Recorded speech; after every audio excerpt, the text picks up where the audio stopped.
Happy Independence Day. Today is Friday, July 4th, 2025, and this is Playbyte, the show where I bring you the best gaming news of the week in a tiny bite-sized format. This week has been pretty light, which is expected as it is a holiday in the United States, and plus July is the biggest vacation month of the year for the entire world. But the news that we do have this year, some of it was great, and then other parts of it was generational levels of disaster. But we got good news stories and we got a lot of bad, so let's get started. According to notable Capcom leaker Des Golem, the next Resident Evil remakes are going to be Code Veronica and Resident Evil Zero. While fans have long speculated that Resident Evil 1 would get a second remake, Des Golem has said that as of now, that is not in development. He also added that Remake 1 Part 2 will eventually happen, but as of right now, Capcom is more focused on other entries in the series. Now this one's a bit strange because this doesn't usually happen in gaming, but Nintendo announced earlier this week that prices in Canada are going to be changing based on market conditions. Not a lot's known right now, but this could impact things such as the price of the online subscription, the price of games, and the console. But here's the interesting part. The Switch 2 is not affected. It is going to be entirely the Nintendo Switch 1 that could be having prices increase. Usually as a console generation goes on, we start to see prices decrease, but obviously things are different right now. We are living in the worst economic factor that we've probably ever seen in the modern world. So things are a little weird right now, and this doesn't really make any sense. It'll still be several weeks before we know the full extent of what Nintendo's talking about, but things are not looking so great right now. Now, continuing the trend of a bad economy, this week a report also came out from the Wall Street Journal that cited that young Americans are spending less money on video games at an all-time low. Americans aged 18 to 24 is spending 25% less on video games this year than they did last year. Now that's just video games alone, but this data comes from Circana, who also in the same study shows that spending in this age group is down 13% overall. Now this includes fashion, technology, and everything in between, not just video games. Interesting, in the same study, older generations such as myself, the 25 to 30 demographic, we did not change our spending habits, which is to be expected. Once you hit 25 plus, you're usually in a career of some point, and you're kind of just making money and you're kind of just going about life. But the younger generation is kind of where all the problems really lie financially. Now because of this data, it is very clear that Gen Zs, the younger Gen Z, and then the generation that comes after, I think it's Generation Beta or whatever, their spending habits on gaming is dropping like crazy. And you know, that is to be expected because they are the live service generation. When they think about video games, they don't think about video games like you and I. They don't think, you know, Grand Theft Auto. I mean, they do, but not the same Grand Theft Auto that we think about. They don't think Castlevania, Jak and Daxter, Mario. They don't think any of that stuff. They think Fortnite. They think Roblox. They think Call of Duty, Grand Theft Auto Online. It's live service all the way around for them. Now, we don't know much about this next story because it's just breaking as I'm filming, but Techland, the creators of Dying Light and Dying Light 2, have now canceled two major games that they had previously unannounced, but only one of them they had previously talked about, and that was just that the game was going to be a fantasy-based game. They had pulled people off of CD Projekt Red and, you know, basically poached them over to here, and now that game's canceled, and now between these two games, it's estimated they've lost nearly $130 million. So who knows what the next step is for Techland. And now, of course, next month they have a new Dying Light entry coming out, so it's not going to be all doom and gloom. They're going to make that money back pretty quickly, but losing that much money, it's never a good sign. Unfortunately, this week has been a generational level of disaster for Xbox, and we gotta cover it all. This is really the meat and potatoes of this week's Playbyte. Laura Fryer, one of the original founding members of Xbox, has spoken out about the current state of the brand, and she's not optimistic. In a recent video, Fryer called Xbox's current hardware roadmap chaos, and criticized their new Rogue Ally Xbox handheld, saying there's literally no reason to buy it. She believes this partnership signals a slow exit from hardware altogether, stating bluntly that Xbox hardware is dead. Fryer also pointed to Xbox's focus on Game Pass and remastering older titles like Oblivion, questioning the long-term vision heading into the brand's 25th anniversary in 2026. It seems that very few people in the industry are hopeful towards Xbox's future. She's not the only major Xbox exec saying that. Former Blizzard president and longtime Xbox executive Mike Ibarra is weighing in on Xbox's current direction, and he's calling for a major shift on social media. On social media, Ibarra said it's tough to see Xbox confused about who it is, urging the company to pick a lane and stick to it. Ibarra, who spent 2 decades at Microsoft, including key roles on Xbox Live and Game Pass, believes Xbox should fully embrace being a publisher and drop everything else. He says straddling the fence is not a winning plan, and suggested that Xbox is no longer a true console manufacturer in the traditional sense. His comments came shortly after former Xbox executive Laura Fryer criticized Microsoft's recent hardware partnerships. So these two saying this within a 24-hour period of each other, it really signals that Xbox might be in some serious trouble. While Microsoft has committed to a new generation of Xbox hardware, its multi-platform approach and shifting focus have many wondering what the next console will actually look like. And of course, the Xbox layoffs that we've been talking about for the last couple of weeks, it finally happened, and it wasn't just layoffs, it affected every ounce of Xbox. This was a generational level of train wreck.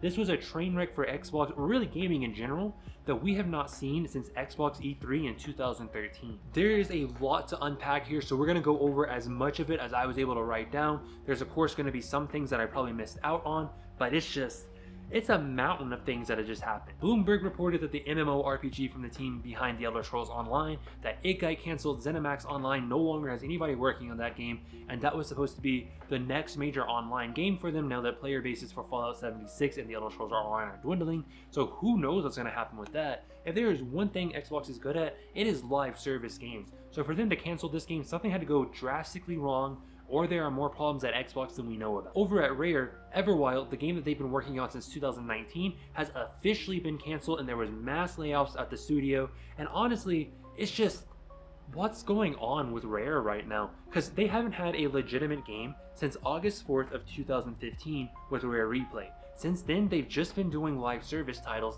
and this was supposed to be their big breakaway. This was supposed to be their first major game in a very long time, in the traditional sense at least. And now, moving on to Perfect Dark.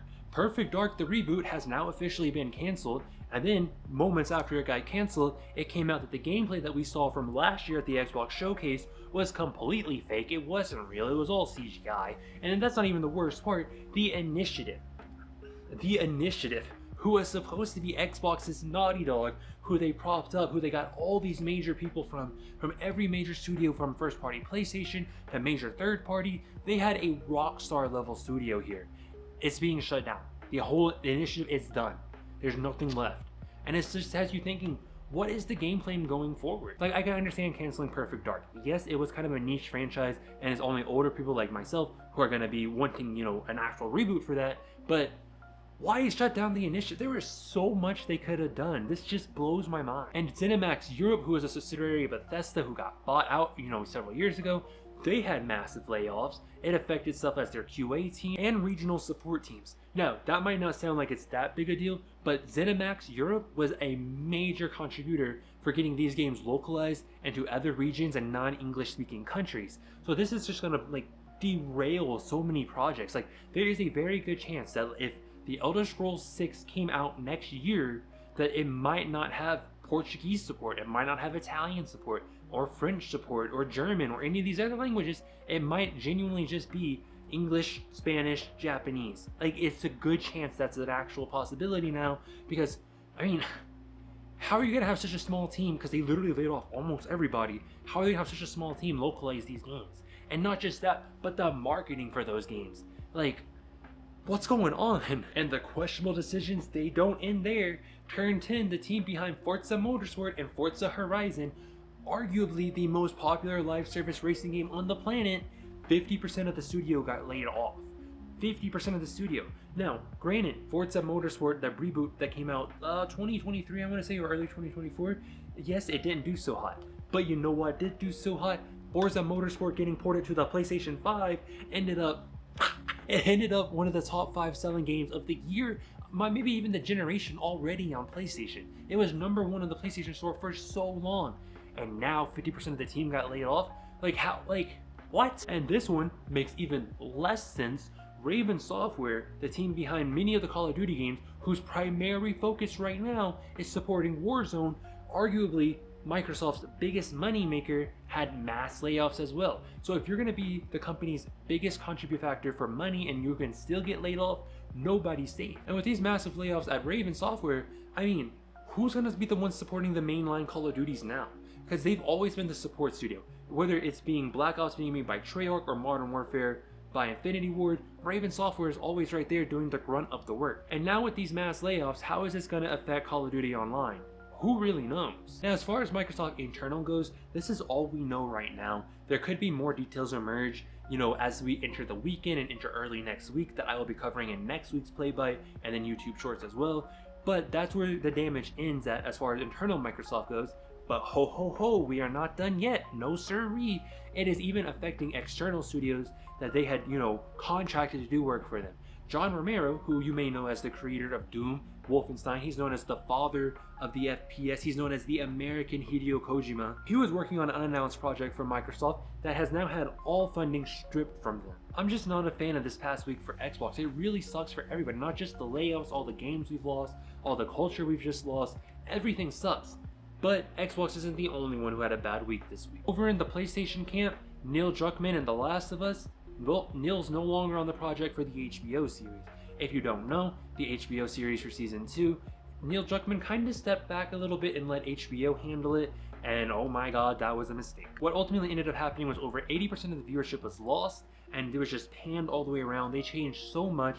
They took what was a perfect Last of Us season 1 and just ruined season 2. So Neil Druckmann has announced that he's leaving the project behind, which, I mean, I can't say I blame him. I'd be frustrated and left too. However, the writers of season 2 are also leaving the Last of Us project. But the fact that HBO fumbled the Last of Us so hard is just, it's insane. It's ludicrous. How do you do that? But I didn't want to leave us on a somber note, so the best game story of the week is now right here, right now, with EA announcing that NCAA basketball is turning back up in 2028. And that is why I'm wearing this, because I am so excited to see my Kentucky Wildcats in another video game. I was born and raised in Lexington, Kentucky, the home of the Wildcats, the home of the basketball capital of the world. So to see this actually becoming a new thing again for the first time in almost 20 years, the last game was in 2009 with NCAA basketball 2010.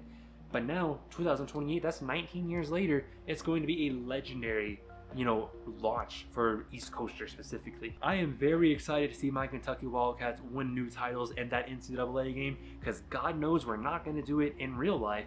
My tuition was like $25,000 a year, and so many other people's was the exact same, some even more if they were in a different program. Where did they spend that money? Because it definitely wasn't for the basketball recruiting and training staff, I can tell you that right now. That's going to do it for this week's episode of Playbyte. Now, once again, July is probably going to be pretty slow for gaming news. But as always, I'll be right here covering it from the very beginning to the very end. If you enjoyed this video and you want to see more like it, or it's your first time here, drop that subscribe button, hit a like because it helps with the algorithm. Drop a comment, let me know what you thought about these stories of the week. Do you think Xbox is going to be alright, or do you think it's game over? Have a happy holiday. I've been Cruzjandro. Try not to die, and I'll see you in the next video.